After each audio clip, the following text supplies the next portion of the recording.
Assalamualaikum warahmatullahi wabarakatuh.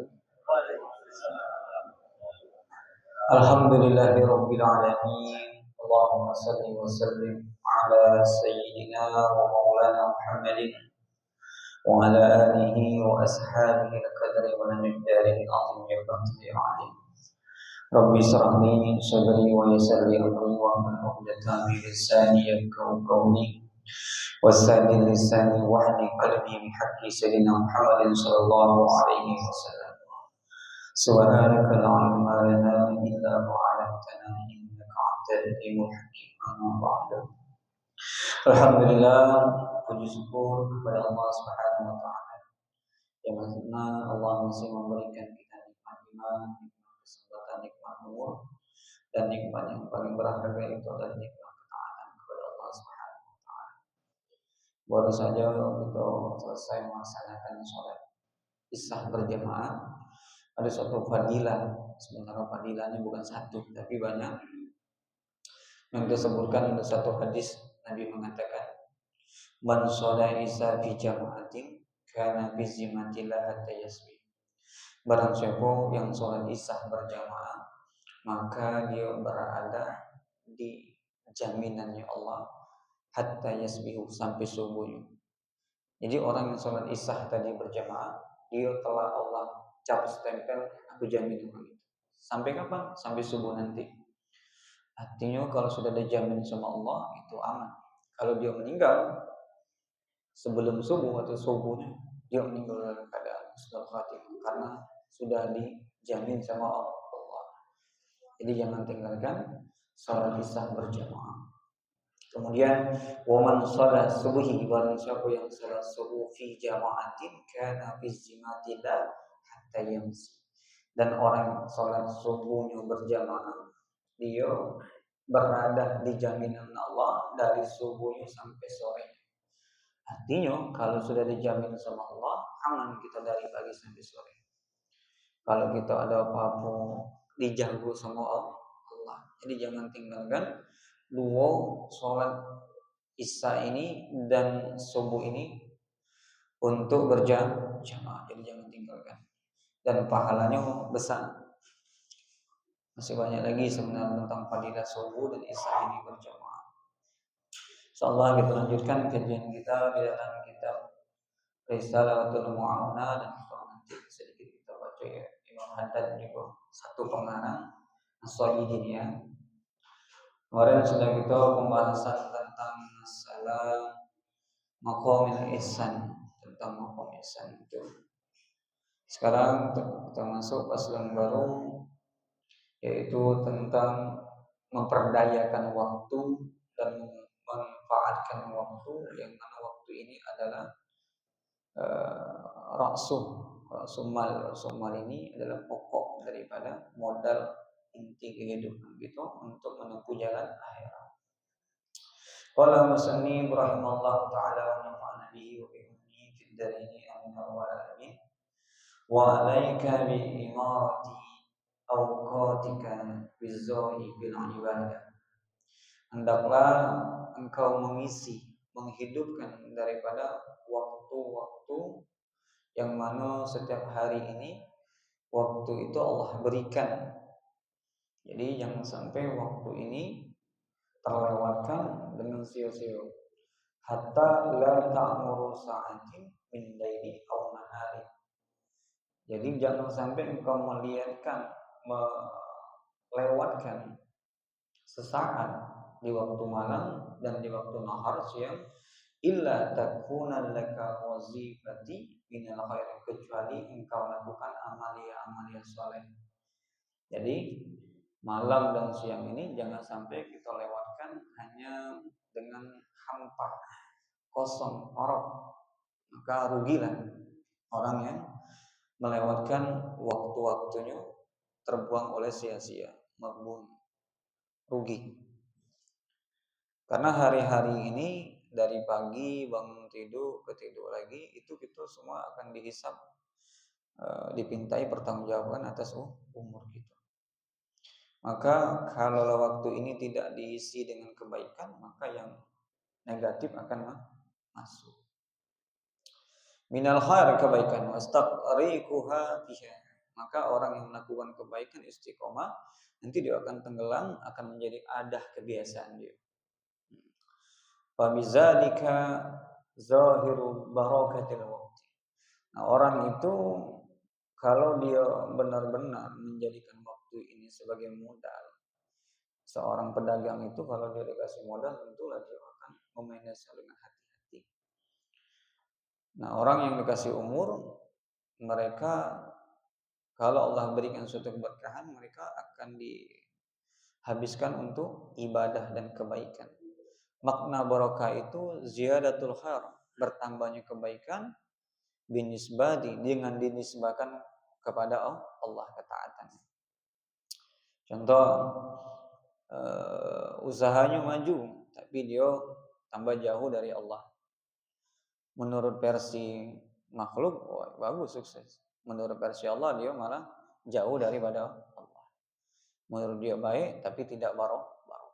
Jadi barokah itu sesuatu yang baik atau bertambah tapi dia dinisbatkan tambah ketaatan.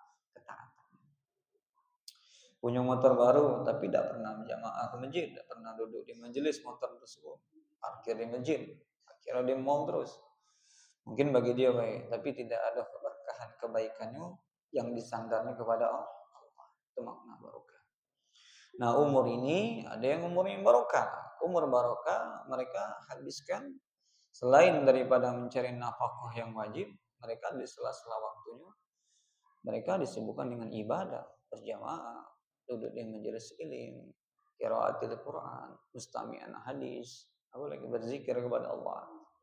Nah, ini waktu yang dikatakan waktu barokah.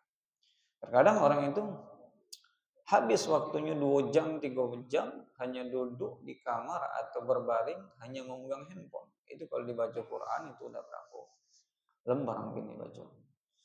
Ini orangnya sosial.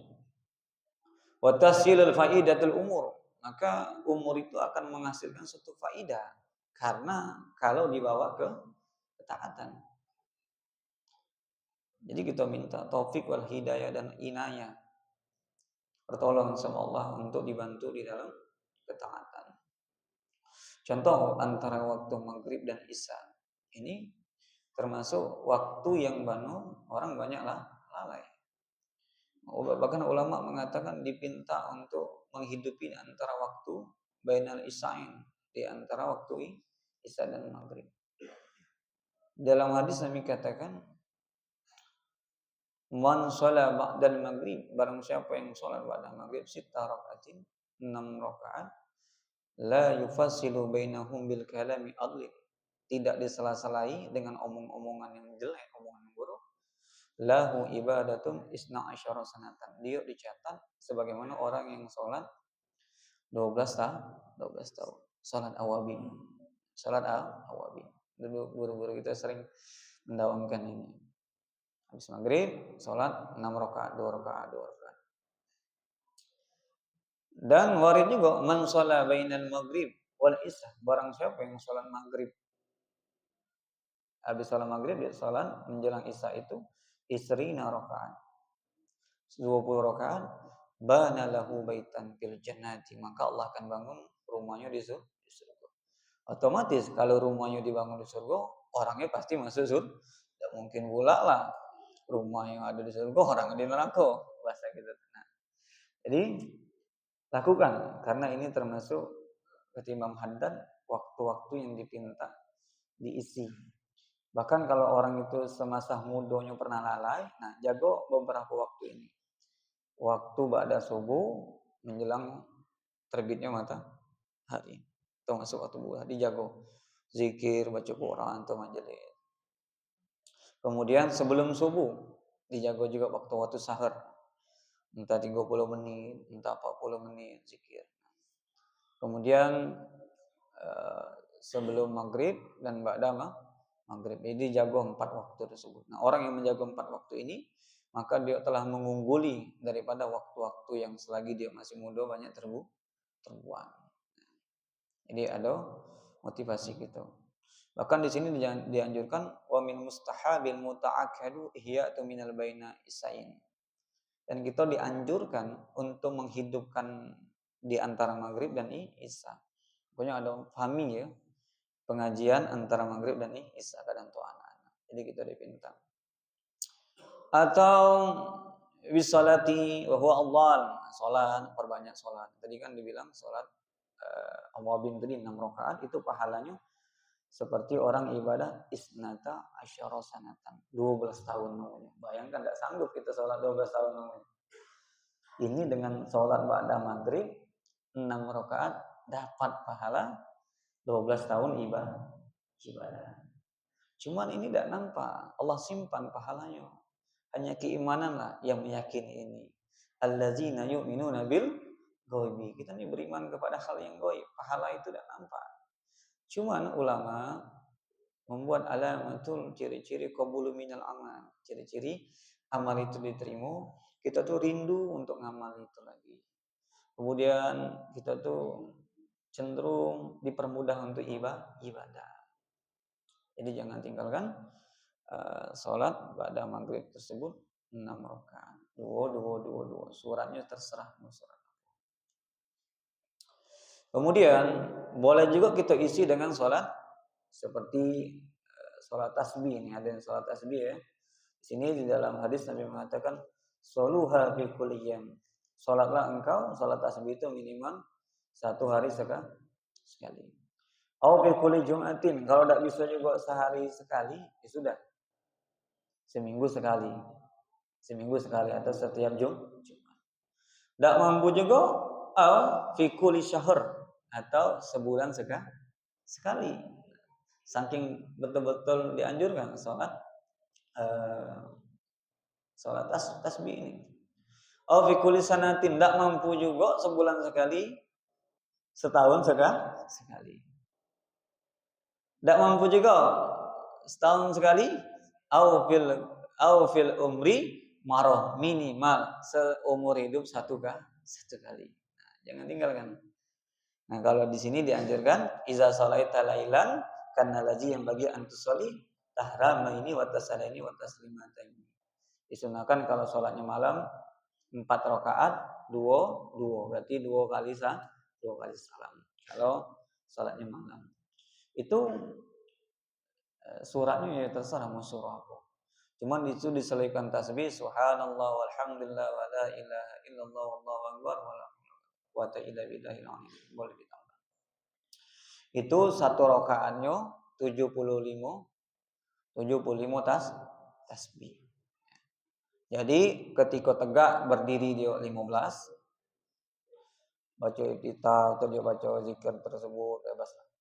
Kemudian ketika dia ruku 10, iktidal 10, sujud 10, duduk di antara dua sujud 10, kemudian sujud lagi 10, kemudian duduk istirahat namanya, jalasa istirahat menjelang dia bangkit. Nah sunnah dia itu sunnah istirahat dan dia baca lagi 10. Jadi satu rakaat itu dapatnya 75. Jadi kalau dihitung ditotalkan 4 rakaat menjadi 300 tasbih. Jadi sunnah. Kalau dia tinggal Ustaz gimana? Di sini lupa 5.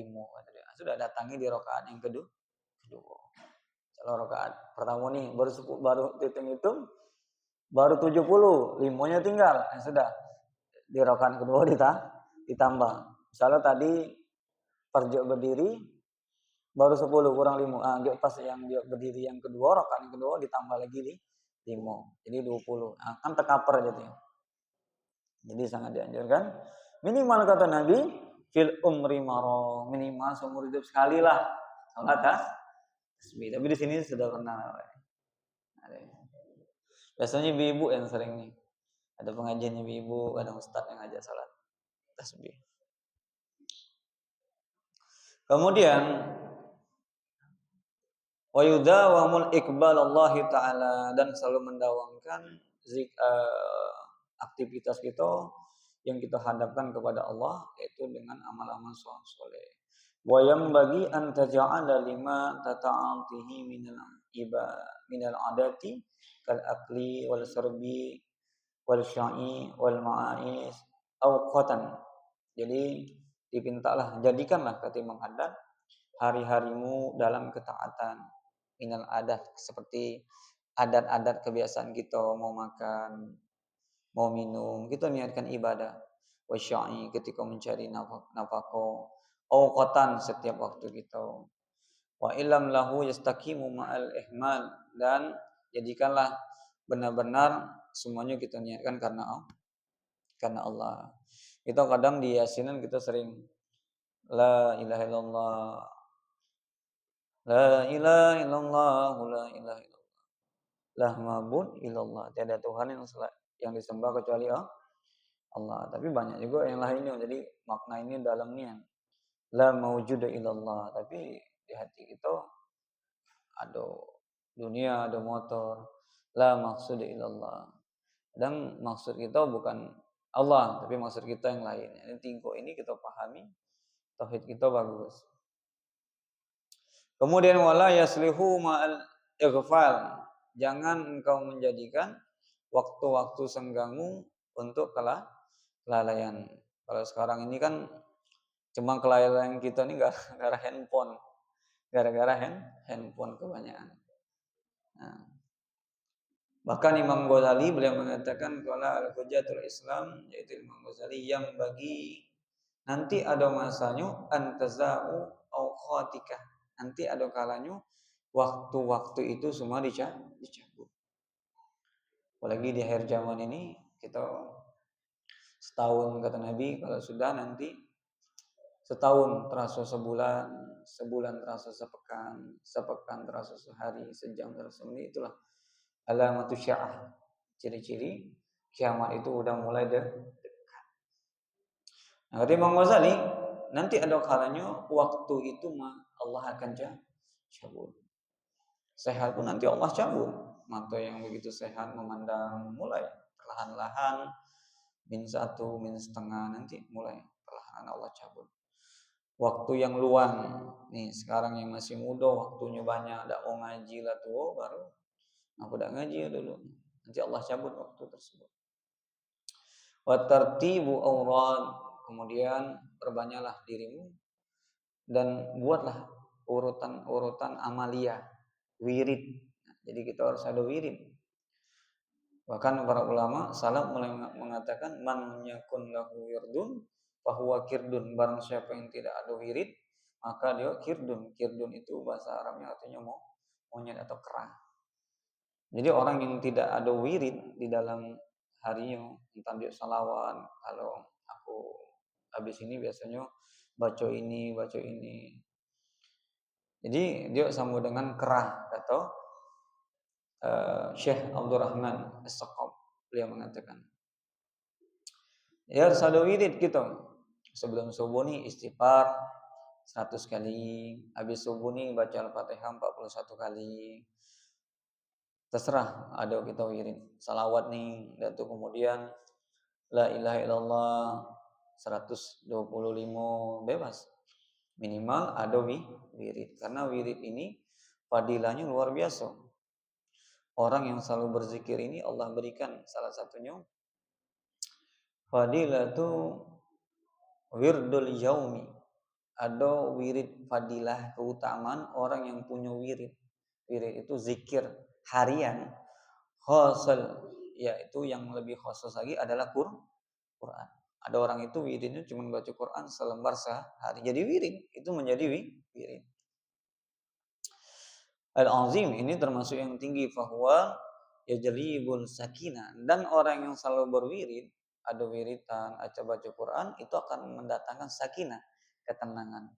Wa tu'manina, ketenangan juga. Kemudian yazidul iman, dan menambah keimanan. Jadi kalau kita punya wirid itu menambah keimanan. Apalagi kalau di dalam kitab Irsadul Ibad tersebut ada ketika Nabi Musa minta sama Allah, ya Rabb, kasih aku askurkah, zikir yang bisa aku mengingatmu. Faqala Allah Ta'ala, kemudian Allah katakan kepada Nabi Musa, qalu, ucapkanlah la ilaha illallah. Ya Rabb, bukankah itu semua hambamu tahu? Hamba yang lain pun juga la ilaha illallah takhusuni, beri aku zikir yang khusus. Jadi Nabi Musa tidak mau zikir sama dengan hamba-hamba yang lainnya. Kata Allah. Kemudian disambung lagi di dalam kitab Risalul Ibad ini, hikayahnya, halaman 3.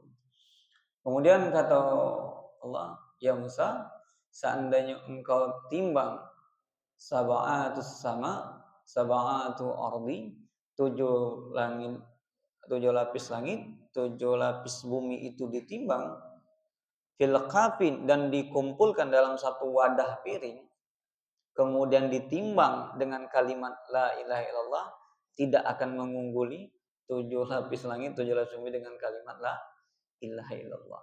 Jadi termasuk ziyadatul iman, salah satu menambah keimanan. Jadi jangan tinggalkan lafaz la ilaha illallah. Itu termasuk menambah keimanan. Bahkan di sini dalam kitab Risalul Ibad itu, sahabat itu pernah, Nabi itu pernah mengatakan kepada sahabat, jadidu imanakum, perbaharuilah iman kalian. Sahabat bingung, oke Pak ya Rasulullah, bagaimana kami memperbaharui iman kami? Kata. Nabi menjawab, aksiru, perbanyaklah, bil kauli, dengan ucapkan la ilaha illallah. Bahkan jadi rukun itu, jadi ketika tahiyat itu asyhadu alla ilaha illallah. Jadi mesti jadi rukun. Jadi jangan tinggalkan zikir la ilaha illallah. Ini fadilahnya besar. Bahkan ada satu hikayah Imam Syafi'i mengisahkan ketika Imam Syafi'i di Mekah, beliau melihat orang Nasrani di dalam Risalul Ibad juga kisahnya. Orang itu lagi yatuful Ka'bah, sedang tawaf di Ka'bah keliling. Wahai fulana, perempuan ini orang Nasrani. Beliau ini dipanggil uskup. Uskup itu mungkin namu, kalau kita tuh ustadz, kalau dia mungkin tidak tahu namu pendeta atau gimana. Ya fulana, kenapa engkau bisa beralih ke agama Islam dan engkau meninggalkan agama abaikah, leluhur-leluhurmu?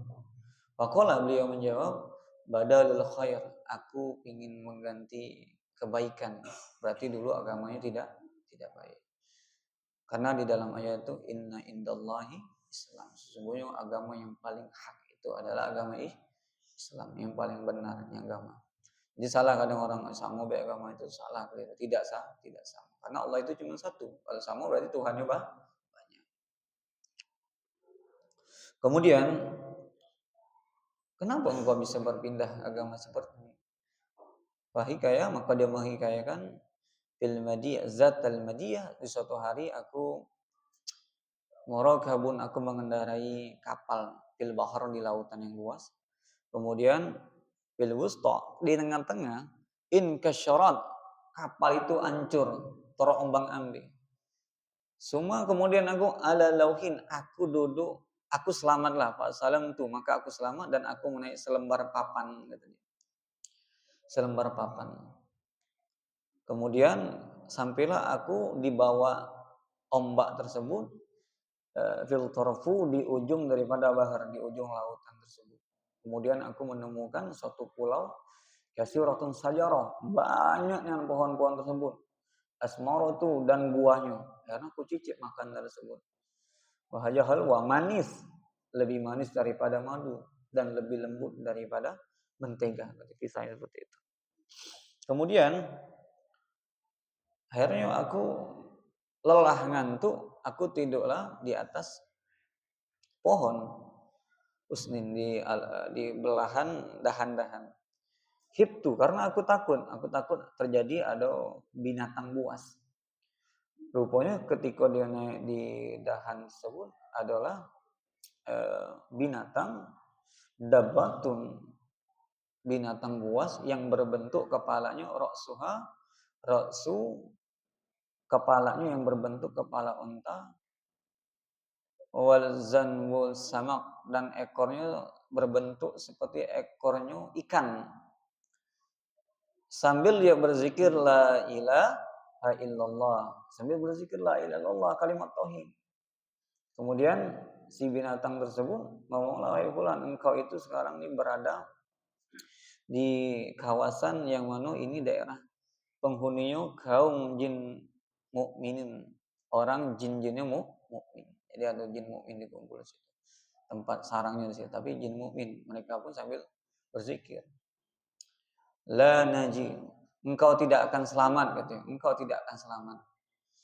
Kalau engkau mau selamat, maka ucapkanlah asyhadu alla ilaha illallah, kalimat syahadat. Wa asyhadu anna Muhammadar Rasulullah. Fakulu, maka si Nasoro ini berselawatlah. Setelah dia berselawat, kemudian baru dia selamat. Ditunjukilah jalan keluar, dan kau tunggulah di sini, nanti ada orang yang akan menolongmu kapal. Akhirnya diceritakanlah di penghuni Barokobun, di kapal tersebut ada ihda asyara rojulan, ada 11 orang laki-laki. Fahikaya, kemudian aku ceritakan kisahku tadi.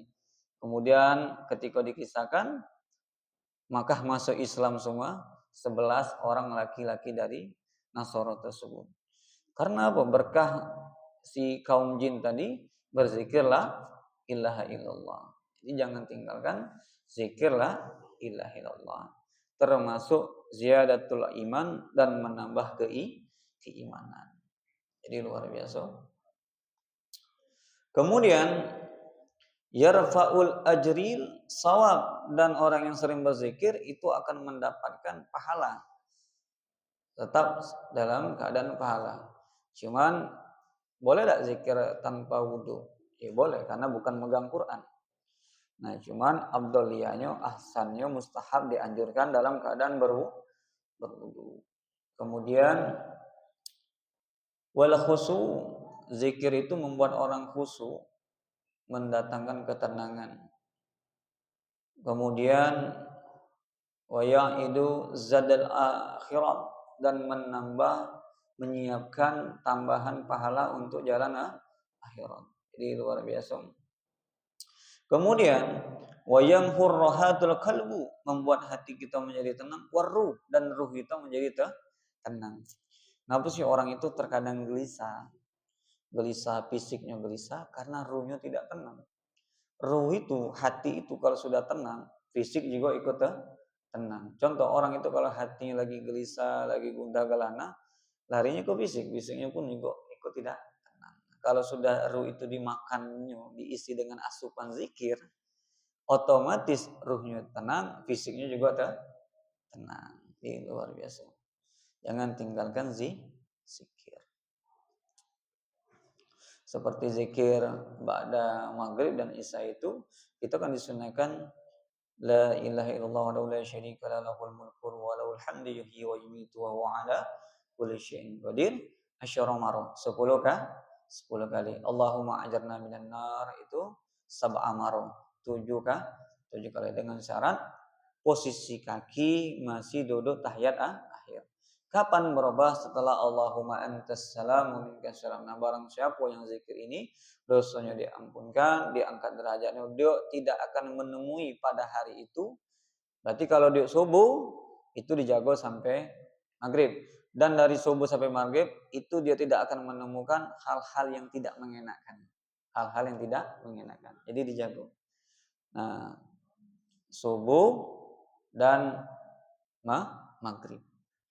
Cuma udah jarang sekarang, hanya sebagian masjid atau musholah yang masih.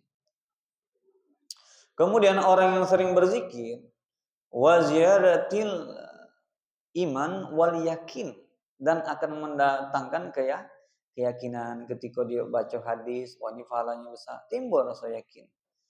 Yaqwi salata billahi, dan menambah kekuatan dia silah menyambung jalan sila itu menyambung untuk kedekatan kepada Allah. Ajrul sawab, dapat pahala juga sudah. Kemudian warrafa'atul manzil, dan kedudukan dia akan bisa meningkat derajatnya atau makomnya. Jadi masih banyak lagi. Kemudian wasabitu alal haq. Nah, ini paling bagus lagi. Hatinya akan ditetapkan pada suatu kebenaran. Jadi kalau dia diajak melenceng, diajak yang di luar syar'i, dia akan menolak. Hatinya kokoh di dalam kehakan. Sabitu alal haqqi, tetap kuat. Jadi artinya dia tidak mudah tergoyahkan, diajak kawan ke ini tidak mau, kokoh di dalam keimanan paling penting. Kemudian syafaatu yaumul qiyamah, dan orang yang sering berzikir akan mendapatkan syafaat di hari kiamat. Sebagaimana kalau dia baca Quran, yakunul Quran, kalau dia menjadikan baca Quran syafi'an li sahibihi yaumul qiyamah. Apalagi Quran jangan tinggalkan minimal sehari selembar. Orang yang baca Quran, Quran itu akan datang di hari kiamat memberikan syafaat. Kemudian tazkiyatun nafas, bisa mensucikan hati, bisa membersihkan hati zikir tersebut. Jadi zikir ini sepele, cuman berat diamalkan. Kadang sia-sia kalau kita di motor, mulut kita diem deh. Padahal jauh nih dari jalannya, dari sini ke Talang Banjar. Tapi di motor diam deh, apa nyanyi-nyanyi, ini rugi besar. Jangan.